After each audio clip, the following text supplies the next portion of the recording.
Have you ever experienced a moment when the goals you once fought so hard for suddenly felt meaningless? When the things that once gave you energy, success, recognition, achievements, even relationships, no longer lit you up? This experience is more common than people realize, especially after what we call a spiritual awakening, or what Carl Jung described as individuation. Instead of joy, clarity, and freedom, many people encounter a heavy emptiness. It feels like a void, a kind of existential fatigue, and it can leave you wondering, what went wrong? Did I miss something? Am I broken? Today, we're going to explore why this emptiness happens. We'll look at it through psychology and spirituality, through Jung's ideas of individuation, through mystical traditions that describe this exact void, through the psychological and biological reasons your energy collapses, and finally, through practical steps to help you move through this stage with patience and wisdom. If you've ever felt lost after awakening, know that you're not alone, and that this stage has meaning. And before we dive in, make sure to subscribe for more deep insights on psychology, spirituality, and self-growth. Carl Jung's concept of individuation is at the heart of this experience. Individuation is the process of becoming whole, integrating the conscious and unconscious parts of ourselves, facing the shadow, and moving toward authenticity. But here's the paradox. To individuate, much of the old self, the identity you've built over decades, must fall apart. The goals that once motivated you, the values you thought were yours, the desires that shaped your path, many of them were not coming from your true self, but from conditioning, from ego, from collective expectations. When those dissolve, what's left? Emptiness. Jung noted that the psyche often resists individuation because the ego feels like it's dying, and in a sense, it is. This is sometimes called an ego death. Without the old structures, you suddenly lack motivation. You wake up in the morning and wonder, why bother? What's the point of chasing the things I used to chase? From Freud's perspective, this can be understood as the breakdown of defense mechanisms. The goals of the ego often function as protective illusions. They shield us from facing deeper questions about existence. And when those illusions break down, the mind has no buffer. You are left naked, vulnerable, and without direction. Alfred Adler might add that our striving for significance, his central psychological principle, suddenly loses meaning. You no longer feel compelled to prove yourself, to rise above, or to compete. And without that drive, the body feels like it has no reason to generate energy. So, from the psychological point of view, emptiness after individuation is not a mistake. It's a natural consequence of breaking down false structures. But this is not only psychological. Mystical traditions across the world describe this same experience. In Buddhism, it is called sunyata, or emptiness. But unlike Western despair, this emptiness is not seen as negative. It is the clearing of illusions, the recognition that things we clung to as permanent are in fact empty. Christian mystics described it as the dark night of the soul. Saint John of the Cross wrote that before union with the divine, the soul must pass through a painful darkness, where all previous joys and certainties disappear. In Taoism, there is the principle of Wu Wei, effortless action.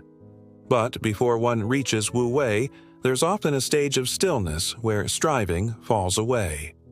In Hindu traditions, after glimpsing the self beyond ego, the ordinary ambitions of life can seem pale and pointless.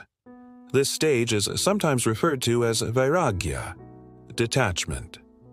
All of these traditions point to a universal truth.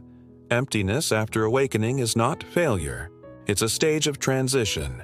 It is the death of the old identity before the birth of the new. But why does it feel so exhausting? Why do people report not just emotional emptiness, but also physical fatigue, low motivation, even symptoms that resemble depression? Here's why. When you awaken or individuate, your nervous system undergoes a massive shift. For years, maybe decades, Your body may have been driven by stress hormones, adrenaline, cortisol, chasing goals, surviving, achieving. When those ego-driven motivators collapse, the nervous system often swings into a deep parasympathetic mode. Rest, collapse, even shutdown. It's like running a marathon and then suddenly stopping. The body demands rest, integration, and repair. This can look and feel like depression, and sometimes it may overlap with depression. But in the context of individuation or awakening, emptiness is not a dead end. It is part of a transformation. Your energy is not gone forever. It is being reorganized. The old motivations no longer work, and the new motivations haven't fully arrived. You are in the in-between space. Think of it as winter. In winter, the trees look dead. The branches are bare. The ground is hard. But underneath, life is reorganizing. Roots are deepening. Energy is being conserved. Come spring, new growth emerges, but it could not have come without winter. So if you feel empty after awakening, it may simply mean you are in your personal winter season. What can you do in this space? The first thing is to allow the emptiness. Stop forcing old ambitions. Don't shame yourself for not caring about what used to matter. Acceptance is the first medicine. The second thing is to engage in gentle daily practices. Small rituals can anchor you. Journaling, meditation, nature walks, breathing exercises. These practices don't demand much but keep you connected. The third thing is to explore creativity without outcome. Paint without needing to be an artist. Write without needing to publish. Play music without needing to perform. Creativity reconnects you to the flow of life in a non-ego way. The fourth step is to ask reflective questions. Instead of asking, "What do I want to achieve?" ask, "What gives me energy right now? What feels alive today?" The answers may be small. Reading, resting, connecting, gardening, but they are breadcrumbs toward authentic new desires. And the last step is patience. This stage is temporary. The emptiness will eventually give way to a deeper clarity. Just as seasons shift, your psyche will shift too. So why do people feel empty after awakening or individuation? Because the old self has died and the new self is not yet born. Because the ego's goals have collapsed, and the soul is still whispering its true direction. Because the psyche is reorganizing, preparing for a deeper and more authentic purpose. This stage is not failure. It is a necessary passage. Jung once said, "One does not become enlightened by imagining figures of light, but by making the darkness conscious." Emptiness is the darkness that comes before a more authentic light. If you are here, take heart. You are not lost. You are in transition. Now that we've explored the psychological, spiritual, and biological roots of emptiness after awakening or individuation, it's important to deepen our understanding with more practical applications and lived experiences. Because while theory is powerful, the human heart needs stories and practices that touch everyday life. Think of this phase as standing on a bridge. Behind you is the city of the old self, familiar, busy, noisy, predictable. Ahead of you is the land of the authentic self, quiet, vast, unknown, full of potential. But right now, you are not in either place. You are on the bridge, and bridges are uncomfortable. They sway. They are suspended between worlds. The temptation is to run back to the familiar city. Many do. They pick up their old goals again, even though those goals feel lifeless, because the silence of the bridge is unbearable. Others freeze, staying on the bridge for years, paralyzed by the uncertainty of the unknown. But the invitation is not to run backward or to freeze. The invitation is to keep walking, to trust that the unknown land ahead is fertile, even if you cannot see its shape yet. Let's bring this into a story. A man in his mid-40s had spent 2 decades climbing the corporate ladder. He had the house, the family, the wealth, the recognition.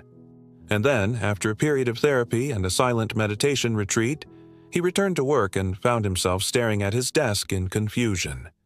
The spreadsheets, the meetings, the targets, none of it made sense anymore.